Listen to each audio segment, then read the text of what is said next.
Gyros are a classic Greek dish.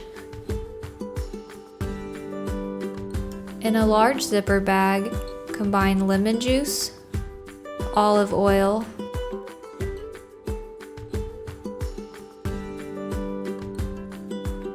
oregano,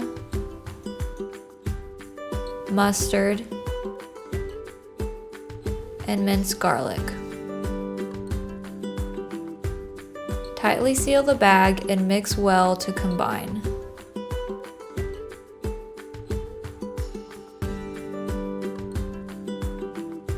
Add the chicken to the zipper bag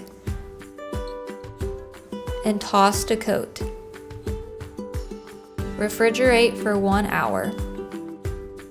In a small bowl, add plain yogurt, cucumber,